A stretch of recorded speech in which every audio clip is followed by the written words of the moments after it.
Bonjour à tous, j'espère que vous allez bien. On se retrouve aujourd'hui comme chaque début de mois pour voir ensemble tout ce qu'on peut semer, planter et bouturer ce mois-ci au potager. Alors le mois de juin c'est un mois formidable, on peut faire plein de choses.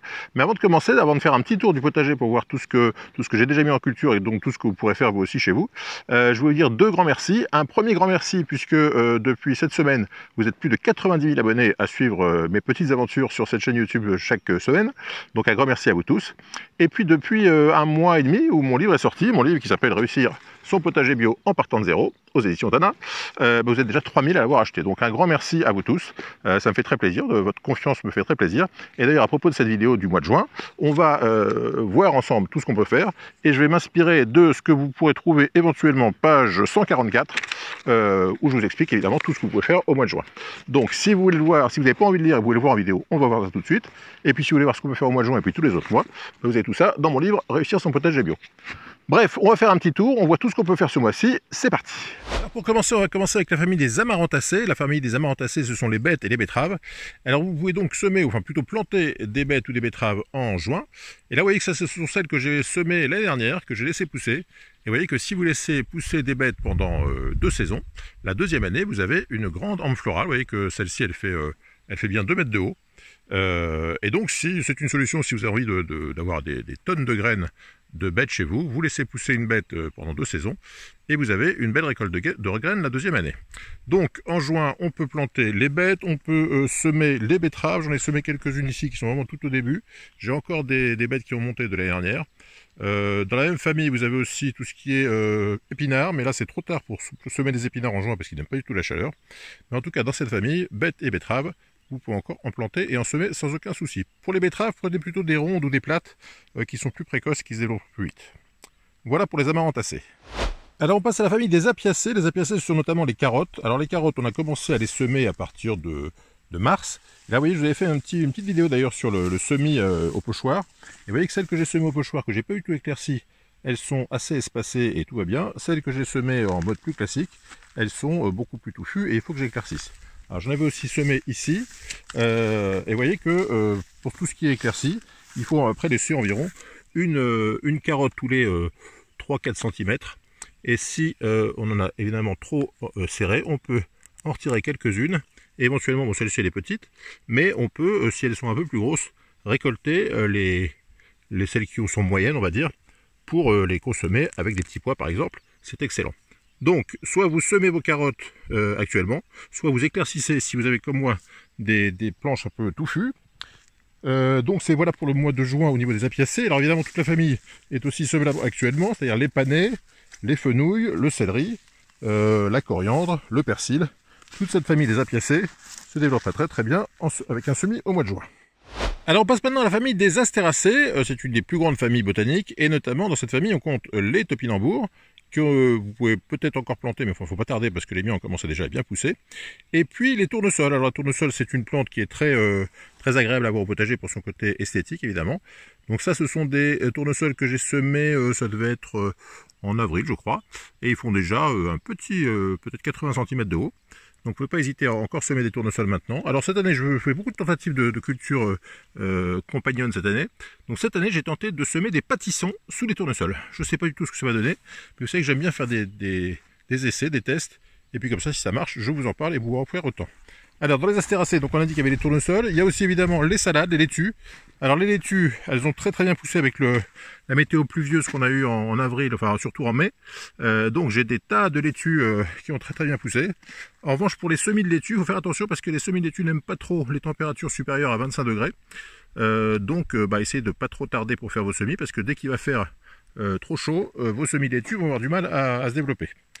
Donc chez les astéracées, on récapitule, topinambour, tournesol, et puis toutes les salades, toutes les laitues. N'hésitez pas, c'est toujours sympathique d'avoir une salade fraîche du potager. Alors on passe maintenant à la famille des brassicacées. Les brassicacées sont principalement les choux. Donc ça ce sont des choux qui ont été semés en début d'année, ça doit être vers mars là. Et donc ils commencent à très bien se développer. Alors j'ai un peu de tout, hein. J'ai du chou paumé, du chou cabu, du brocoli, avec des têtes qui commencent à être assez jolies. Moi, je ne vais pas tarder à récolter parce que vous savez que le brocoli, il ne faut pas le laisser monter en fleurs, sinon c'est beaucoup moins bon. Mais vous voyez que cela, on est le 4 juin, le 5 juin, et il commence à être quasiment récoltable, peut-être dans une semaine. Alors on me demande souvent comment il faut récolter les brocolis, une main ça fait environ 15 cm, enfin la mienne fait environ 15 cm, donc il faut que ça fasse à peu près la taille d'une main, enfin c'est la taille de ceux que vous achetez en magasin. Donc dès que vous voyez surtout que le dessus commence à faire des petits points jaunes, ce sont les fleurs qui commencent à apparaître, là faut pas tarder, parce que si ça monte en fleurs, c'est beaucoup moins agréable à manger. Toujours semable en juin, le chou rouge, le chou de Bruxelles, enfin bon tous les choux. Alors vous savez que les choux ils aiment bien avoir beaucoup d'eau et pas trop de soleil. Donc si vous avez comme moi une situation assez exposée, assez ensoleillée, n'hésitez pas à beaucoup arroser parce que ce sont des plantes qui aiment bien avoir une certaine humidité. Alors il y a aussi des choses un petit peu bizarres. Vous voyez que par exemple ceux-là, ils ont été semés et plantés au même moment. Et celui-ci, pour une raison que je ne m'explique pas, il pousse moins que les autres. Alors pourquoi je ne vois pas. Peut-être qu'il a une terre moins bonne, peut-être je ne sais pas. Par rapport à tous les autres, vous voyez celui-ci, il a fait un petit coup de...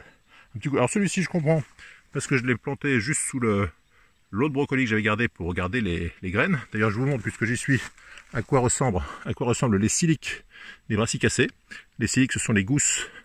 J'essaie de vous faire le point, voilà. Ce sont les gousses dans lesquelles on va récupérer les graines. Donc dès que les siliques vont virer au beige, je vais pouvoir récolter les graines et j'aurai des graines de brocoli pour à peu près 100 000 ans. Mais donc, voilà, celui-ci a moins poussé parce qu'il a long, mais celui-ci je vois pas du tout. Ça fait partie des mystères du potager.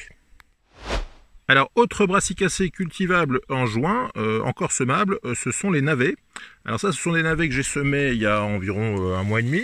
Et vous voyez que je commence à voir des petits navets qui apparaissent. Ce sont des navets violets. Donc je vais laisser grossir un peu. Alors évidemment on a toujours les petites traces soit de gastéropodes, soit d'altis qui viennent perforer les feuilles. Mais bon, ça n'empêche pas la plante de se développer quand même. C'est juste que tant qu'il n'y a pas trop d'agression, la plante peut se développer. Et donc en juin on peut encore semer les navets dans une terre bien riche. Vous savez que le navet c'est une plante qui absorbe beaucoup de minéraux et donc qui a besoin d'un sol assez riche. Alors en juin, il est bien sûr encore temps de semer toutes les cucurbitacées. Donc dans la famille des cucurbitacées, je vous le rappelle, il y a toutes les plantes qu'on connaît bien. La courgette comme ici, le concombre, les courges, les potirons, les citrouilles, enfin toute cette famille-là, les melons, les pastèques. Donc faut pas hésiter, voilà, ce plan-là, il a été semé il y a un bon mois. Alors petite info amusante, c'est un plant qui avait gelé. Vous savez que le 6 mai en Gironde, on a eu des gels. Les feuilles étaient complètement noircies, cramées. Je pensais que le plant était mort, mais je l'avais laissé pour voir. Et puis même après une nuit de gel, et bien finalement il est reparti. Et là on voit que les premiers fruits arrivent. Alors le mois de mai nous a fait perdre un mois, parce que pendant tout le mois de mai les plantes ont eu froid, ils n'ont pas poussé. Mais finalement après ce mois de froid, les températures qui remontent, et bon on voit que les courges reprennent. Et donc ça c'est une bonne nouvelle, même si on a fait des semis un peu trop précoces, on n'a pas perdu les plants et on repart sur des cultures avec le mois de retard lié au froid. Autre chose concernant les cucurbitacées, même si vous avez commencé à semer en avril et que vous avez commencé à planter, n'hésitez pas à continuer à faire des semis, parce que notamment pour les concombres et les courgettes, ce sont des plantes qui se fatiguent assez vite, qui assez rapidement chopent l'oïdium et différentes maladies. Donc c'est bien de faire des semis réguliers quasiment tous les mois, et puis dès que vous voyez qu'il y a une plante qui a un petit souci, vous remettez un nouveau plant à la place, et comme ça vous êtes sûr d'avoir des courgettes, des concombres, jusqu'au premier gel, donc jusqu'à fin octobre sans souci, avec des semis décalés. Alors on passe maintenant à la famille des fabacées, avec notamment les fèves. Alors les fèves on les a semées, moi j'en ai semé deux fois. En novembre ici, cette parcelle-là, qui fait maintenant on a des fèves qui font 1 mètre, 1m30 de haut, et qui ont de jolies gousses qui poussent, qui sont là. Je vous montre ça, voilà, donc ça a bien poussé. Alors je vous rappelle que ce sont des semences que j'avais récupérées en achetant des fèves sèches au rayon légumes secs du supermarché. Donc ce ne sont pas des semences, c'est des semences que vous avez payées moins de 3 € le kilo. Donc vous voyez qu'avec 3 € on peut se faire des mètres et des mètres, puisqu'il me reste encore, je vais utiliser même pas la moitié pour faire ça. Donc avec moins de 3 € on peut se faire vraiment une belle récolte de fèves. Et puis là-bas ce sont des aquadouches, là c'était des semences qui me restaient d'aquadouches, qui ont été semées elles en février, qui sont donc un peu moins développées, mais on voit qu'on a quand même, avec un semis, je ne sais même pas si c'était pas mars, on a quand même de belles fèves qui sont là. J'essaie de vous montrer ça. Vous voyez, donc pour le 5 juin, c'est le moment de récolter. Alors comme on a eu du retard en mai, habituellement je récolte mes fèves, plutôt j'ai fini la récolte fin mai, mais là comme on a eu du retard, je pense que je finis la récolte plutôt vers la mi-juin. Mais vous voyez qu'en tout cas, le semis de fèves c'est quelque chose d'assez productif. Et le gros avantage c'est que même si vous avez un sol pas terrible, vous pouvez avoir une belle récolte et puis faire des superbes plats avec ces fèves. Autre chose dans la famille des fabacées qu'on peut faire en juin, c'est évidemment le semis de poiridés. Alors les poiridés, ceux-là, je les ai mis sur treillis soudé. Et vous voyez que j'en ai récolté un pour vous montrer. On a des belles gousses bien remplies. Moi j'appelle ça les bonbons du potager. Parce que c'est vrai que ça c'est comme les fraises. Régulièrement quand je me balade dans les allées, je récupère une gousse et je mange quelques bonbons petits pois. Et c'est formidable. Donc on peut encore semer les poiridés et les mange-tout. Et vous voyez que là aussi, bizarrement, là, c'est lié à mon sol qui est très pauvre. Selon les endroits où j'ai semé, j'ai des plants qui font quasiment 1m50, 1m80 de haut. Et puis j'en ai d'autres qui poussent plus difficilement. Donc ça dépend si j'ai fumé ou pas mon sol, selon le taux de fumure que j'ai mis dans mon sol. Les plantes se développent plus ou moins bien. C'est ce qui arrive quand on a des sols très pauvres. Autre chose dans la famille des fabacées, qu'on peut semer, même qu'on doit semer à partir de fin mai, ce sont tout ce qui est haricots verts. Donc là ce sont des haricots verts que j'ai mis le long d'un bout de clôture qui me restait.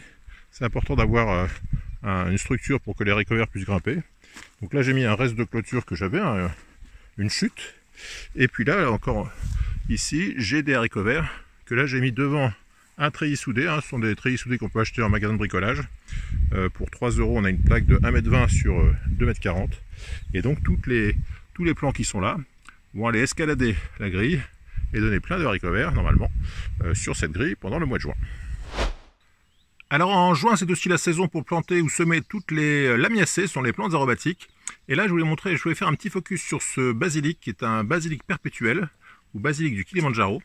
Et je vous en parlais parce que c'est une plante formidable, notamment pour les butineurs. C'est une plante qui a le goût du basilic classique, mais avec un goût un peu plus camphré. Et c'est surtout une plante qui est perpétuelle, c'est-à-dire qu'il va pouvoir être conservé d'une année sur l'autre. Il faudra peut-être le rentrer en hiver si vous avez du froid. Mais c'est une plante qui se bouture excessivement bien, comme tous les basilics d'ailleurs, et qui donne de jolies fleurs violettes que les abeilles adorent. Donc si vous avez l'occasion de tomber sur un basilic perpétuel, ou si vous connaissez quelqu'un qui en a un, n'hésitez pas à lui demander une petite bouture.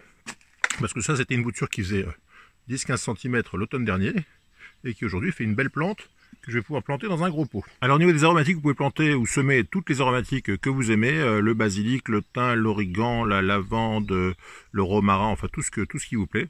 Semez évidemment ce que vous aimez consommer, puisque ce sont des plantes qu'on utilise notamment principalement pour la cuisine. Et donc c'est pas la peine de cultiver des plants que vous n'utiliserez pas dans votre cuisine. Donc si vous aimez les aromatiques, n'hésitez pas à en semer ce mois-ci. Alors on passe à la famille des malvacées, qui est une famille moins connue au potager. C'est la famille des lavataires, des mauves, des gombos, des bissapes, ce sont des plantes peu connues. Alors tout ce qui est mauve et lavataire, c'est plutôt pour les fleurs, mais les gombos par exemple, c'est une plante qui n'est pas très connue en France et qui pourtant est excellente. Bon, tout le monde n'aime pas, mais moi j'essaie d'en cultiver cette année, d'en refaire plutôt, parce que j'en avais fait aussi l'année dernière. Le problème c'est que comme il a fait très froid en mai, les semis ont eu des soucis. Alors j'espère qu'ils vont pouvoir démarrer. En tout cas, si ça démarre, ça sera assez joli parce que ça fait de très jolies fleurs. Et donc, je vous tiendrai au courant de l'évolution le mois prochain. Alors, on passe à la famille des poacées, et notamment avec l'espèce star des poacées, c'est le maïs. Alors ça, c'est du maïs doux que j'ai semé, ça devait être vers la mi-avril, donc il a un peu plus d'un mois, un mois et demi. Et vous voyez qu'il se développe pas trop mal. Donc le maïs doux, c'est pareil, vous pouvez en continuer à en semer en juin sans aucun souci. Il faut savoir que le maïs doux, ça se récolte avant maturité. Je vous ai fait une vidéo là-dessus, je vous mettrai ça dans la playlist.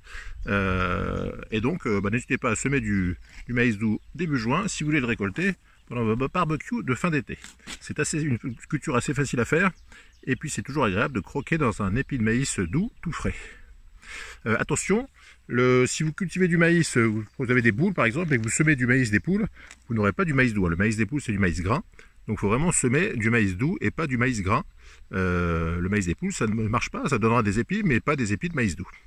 Donc attention à ce petit détail. Alors on continue avec une petite visite du potager, du reste du potager. En juin, si vous n'avez pas commencé à planter vos fraisiers, ça commence à être un peu tard, puisque les fraises commencent à sortir, à apparaître.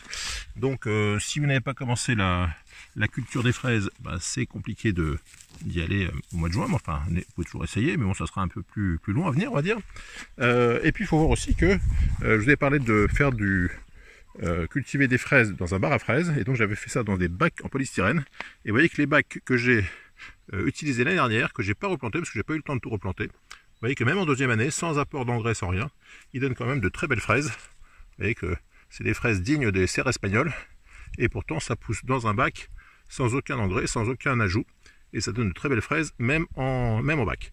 Donc si vous n'avez pas beaucoup de place, je vous mettrai un lien dans la playlist vers la vidéo sur les barres à fraises. Ça peut être une solution très sympa pour récolter des fraises facilement dans un petit espace. Alors on continue le petit tour du potager. Là ce sont les topinambours donc, que j'avais laissés en terre, j'avais pas tout récolté la saison dernière. Et vous voyez que début juin ils font quoi? Ils font une petite cinquantaine de centimètres. Alors ils sont un peu moins que d'habitude, toujours à cause du mois de mai trop froid. Mais en tout cas ils ont poussé sans aucun souci, alors que j'ai pas rien planté, hein, c'est juste de la repousse des topinambours de la saison dernière. Au niveau des artichauts, je voulais vous montrer les artichauts parce que c'est quand même assez joli. Ça ce sont des semis d'artichauts de février 2020, donc ils ont 16 mois. Et vous voyez qu'on a sur ce plan-là, alors on a déjà récolté 2-3, hein, mais là j'en ai 4, 5, j'en ai bien 6, 7 qui restent à récolter. Ici j'en ai 1, 2, 3, et puis d'autres qui sont en dessous. Là, il y a un petit escargot qui est en train de grignoter le plant. Ici j'en ai encore 3. Ici j'en ai encore. Donc si vous aimez les artichauts, je peux vraiment que vous inciter à cultiver des artichauts, parce qu'en plus à l'achat un artichaut c'est pas donné. J'ai vu que en magasin ils vendent ça assez cher. J'ai vu ça cette semaine, presque 2 € pour un seul artichaut. Donc n'hésitez pas à cultiver des artichauts. Je pense que c'est une culture qui vaut le coup au potager, si on aime bien les artichauts évidemment. En juin on va pouvoir commencer aussi à récolter tout ce qui est oignons, les oignons qu'on a plantés en début de saison. Et là il y a l'oignon rouge et l'oignon blanc précoce. Et là on va pouvoir commencer à récolter. On a commencé à récolter quelques-uns. Et on va pouvoir se faire de bonnes salades d'été avec les oignons frais du potager. Alors à propos d'aliacées, vous avez vu que j'ai quand même pas mal de poireaux que j'ai laissé monter en fleurs et en graines. Parce que d'une part je trouve ça joli d'avoir des gros pompons blancs au milieu du potager. Notamment pour nourrir mes abeilles. Et puis ça fera une belle réserve de graines de poireaux. Vous voyez que j'en ai laissé quasiment 4-5 mètres carrés, je vais avoir plein de graines. Mais c'est surtout pour le côté esthétique, j'aime bien avoir des fleurs dans le potager. Et donc je n'hésite pas à laisser monter tout ce que je récolte pas à temps.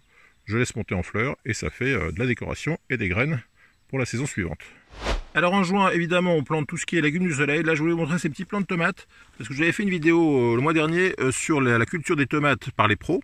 Et donc Pierre m'avait donné 4 plants de cette variété qui cultive en plein champ. Et donc je les ai mis chez moi. Et vous voyez que malgré le mois de mai où il a fait très froid, elles ont pris le froid, hein, ces tomates, elles commencent à fructifier. Et je suis curieux de voir ce qu'elles vont donner ici chez moi. Alors moi je vais les cultiver sans aucun intrant. Les pros les cultivent avec des protections contre le mildiou, moi je vais le faire sans, ou alors avec de la bouillie éventuellement.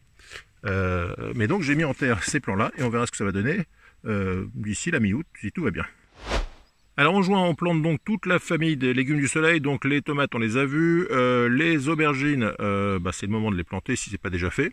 On peut encore je pense trouver des plants en jardinerie ou chez les pépiniéries, chez les horticulteurs. Et donc il faut les planter pour commencer à récolter les aubergines normalement à partir de fin juillet, on devrait pouvoir avoir des aubergines. Alors évidemment, les pommes de terre, j'en ai fait pas mal cette année. Si vous n'avez pas encore mis des pommes de terre en terre, il est encore temps, hein, on peut cultiver des pommes de terre assez tard dans la saison. Simplement, vous aurez une récolte plus tardive. Là, moi, celles-ci, je les ai plantées, ça devait être en avril. Et j'ai commencé à récolter quelques pommes de terre nouvelles. Donc, plus vous récoltez tôt, plus vous aurez des pommes de terre nouvelles tôt. Et puis, je fais aussi dans ma série de tests, j'ai fait aussi du semis de maïs grain. Au milieu de mes 2 rangs de pommes de terre, pour voir si ça peut avoir l'intérêt de faire pousser un rang de maïs grain au milieu des pommes de terre. Je ne sais pas trop ce que ça va donner, ça sera un essai, ça sera à voir. Alors je vais vous montrer aussi au niveau des plantations précoces. Vous savez que j'avais fait des plantations assez tôt dans la saison, on appelle des plantations kamikazes de tomates. Alors les tomates ont gelé, alors ce plan là, je ne sais pas s'il va se remettre, il me fait une petite feuille, mais enfin ça n'a pas l'air terrible, donc ça c'est un plan greffé, et a priori il n'a pas supporté le froid. Alors que le plant de derrière, lui, a l'air de mieux aller. Alors il m'avait fait une tomate avant de cramer, et je me faisais un plaisir de la déguster. Et visiblement, il y a un merle qui a été plus rapide que moi. Et vous voyez que quand vous attendez une tomate et que vous avez un merle qui s'y attaque, et ben tant pis pour vous, ce sera le merle qui passera en premier. Alors petit détail intéressant aussi, quand j'avais planté ce plant de cœur de bœuf, j'avais un rameau qui était assez gros, que j'avais coupé, et que j'avais mis en place à côté, que j'avais bouturé. Et le plant bouturé a beaucoup mieux résisté au gel que le plant d'origine. Avec le plant d'origine commence à repartir doucement, alors que la petite bouture que j'avais plantée juste à côté, elle se développe super bien. Donc voilà, ça fait partie des choses surprenantes. Une bouture coupée juste avant le gel n'a pas du tout souffert du gel et pousse très bien, alors que le plant avec des racines et tout, et ben lui, il a plus de mal à redémarrer. Autre plan greffé ici, qui lui aussi avec ramé, et qui a l'air de repartir. Donc ce qu'il faut retenir de cette histoire, c'est que même si les plants de cucurbitacées ou de solanacées gèlent, et ben ils peuvent repartir, enfin si c'est pas un gel trop intense, ils peuvent repartir et donner des fruits normalement si tout va bien dans quelques semaines. Autre chose à planter au mois de juin, si vous ne l'avez pas déjà fait en mai, ce sont tous les poivrons, les piments. Donc là j'ai mis du piment d'Espelette, j'ai mis du piment doux des Landes. D'ailleurs je crois que, on a vu là, oui il est là. Piment doux des Landes, il est là et c'est un des premiers qui est apparu. Ça fait toujours plaisir. Alors pourquoi est-ce que j'en ai mis 6 plants? Vous voyez que il n'y a que ce plant qui a commencé à fructifier. Là j'en ai un tout petit et les autres sont en fleurs. Donc voilà pour les plantations de juin. Si vous n'avez pas encore planté les cucurbitacées et les solanacées, il ne faut plus trop tarder parce que c'est la saison quoi. Donc là j'ai planté des marmandes, des montfavets. J'ai fait des plantations tous les 50. Je les ai plantés en 50 cm sur 1 mètre. On verra ce que ça donne. Et puis toujours dans ma série des tentatives. Alors avec les melons, j'ai mis des courges tous les 1,50 m pour voir si on peut faire pousser des courges sous les melons. Et puis sous les tomates, j'ai testé la culture de melon. Vous voyez que cette année je fais plein de tentatives. Parce que je me dis si on peut trouver des petites solutions sympathiques pour faire des cultures combinées, ça sera intéressant de voir les résultats. Donc évidemment si vous n'êtes pas abonné à la chaîne, je vous recommande de vous abonner pour voir ce que ça donnera dans les semaines qui viennent. Alors là j'ai fait un test comparatif puisque j'ai mis des melons sous les aubergines et puis j'ai mis des melons sans les aubergines pour voir si ceux qui sont plantés sans rien autour donnent plus ou moins, a priori plutôt plus, que ceux qui sont plantés sous les aubergines. Donc on verra le résultat d'ici le mois d'août si tout va bien. Voilà donc pour les plantations de juin, je crois qu'on a fait un peu le tour. Alors puisqu'on est là, je vous fais un petit panneau global du potager. Aujourd'hui il y a environ 200 m² de plate-bande plantée. Et puis j'ai encore du boulot parce qu'ici je vais mettre les patates douces que je vais vous montrer tout de suite d'ailleurs. Voilà, donc ça c'est tous les plants de patates douces que j'ai fait il n'y a pas longtemps, il y a une petite quinzaine de jours. Donc vous savez qu'habituellement je les fais plutôt dans la saison, mais que j'ai eu un souci de chauffage cette année. Et donc j'ai dû faire tous mes plants de patates douces tardivement. Mais vous voyez que j'en ai une bonne trentaine déjà fait, déjà mis en pot, que je vais pouvoir transplanter rapidement. Et puis j'en ai encore pas mal de boutures qui attendent, donc je vais pouvoir faire, comme l'année dernière, au moins 10 m² de patates douces, avec possibilité de récolter 30 à 40 kg de patates douces sans aucun souci. Et vous savez que le gros avantage de la patate douce par rapport à la pomme de terre, c'est que ça se conserve très très bien. Donc n'hésitez pas à faire plein de patates douces, puisque vous pourrez les conserver sans problème et les consommer jusqu'à l'année suivante sans aucun souci. Alors puisqu'on est là, je vous montre aussi les tomates cerises que j'ai commencé à cultiver en pot, parce que je voulais aussi vous donner des retours de la culture en pot. Donc ça c'est une... Alors ça c'est pas une tomate cerise, ça va être une Stupice. Ouais, alors une Édouard, une variété Édouard. Donc on va voir ce qu'elle donne, je ne l'ai encore jamais cultivée. Et les tomates cerises, elles sont là. Et c'est pareil, j'attends, il y a des fleurs. Mais encore une fois, comme le mois de mai nous a fait prendre un mois de retard, habituellement je commence à avoir des tomates cerises dès la mi-juin. Et là, ça ne sera pas pour cette année. Et puis à côté, j'ai encore toutes les courges dont j'ai déjà parlé juste avant. Voilà pour le petit tour des cultures. Ah oui, il y a une chose aussi que je veux vous montrer. Il y a une chose importante à faire en juin, c'est tout ce qui est fertilisation. Parce que fertilisation et arrosage, je vais en parler après. Mais la fertilisation, c'est la mois de juin, c'est la période où les plantes se développent beaucoup, donc elles ont besoin de nourriture. Donc n'hésitez pas, si vous avez des sources de fumier comme moi j'ai une amie que je salue, qui me fournit du fumier sans aucun souci. Donc n'hésitez pas à engraisser votre terre pour avoir une terre bien riche. Plus votre terre sera riche, plus vous aurez des fruits sympathiques, volumineux et en nombre. Et puis il y aura aussi une chose dont on parlera ce mois-ci, c'est l'arrosage. Je suis en train de mettre en place un système d'arrosage automatique. J'ai ressorti un système que j'avais désinstallé et que je vais réinstaller avec un goutte à goutte. Parce que c'est vrai que le problème d'arrosage, si on doit passer chaque jour pendant les grosses chaleurs 2 heures à arroser, c'est quand même pas très drôle. Voilà donc pour les travaux du mois de juin. Alors je vous rappelle que si vous n'avez pas eu le temps de tout noter, tout ce que je vous ai dit aujourd'hui, et vous le retrouvez dans ce livre Réussir son potager bio en partant de zéro, tous les travaux du mois et puis tous les autres mois, et puis plein d'autres infos pour démarrer un potager. Autre chose importante, toutes les choses dont j'ai parlé, tous les semis, toutes les plantations dont je vous ai parlé rapidement dans cette vidéo, je vous ai souvent fait des vidéos pour préciser le détail de la culture de chacune de ces plantes. Donc je vous mets dans la playlist qui est juste là tout le détail. Vous avez une cinquantaine de vidéos, donc peut-être, je sais pas, 6 ou 7 heures de vidéos, donc vous n'êtes peut-être pas obligé de tout regarder. Mais regardez dans cette liste ce que vous trouvez d'intéressant, et puis comme ça vous pourrez savoir comment cultiver les carottes ou les tomates, etc. Tout ça est dans la playlist. Voilà, c'est tout pour aujourd'hui. Si vous voulez voir comment vont se développer toutes ces cultures que vous avez vues dans cette vidéo, n'hésitez pas à vous abonner pour voir la suite des aventures. Si vous avez aimé cette vidéo, n'hésitez pas à mettre un petit pouce bleu. Et puis si vous avez des questions ou des commentaires, c'est juste en dessous. A très bientôt pour de nouvelles aventures. Bye bye.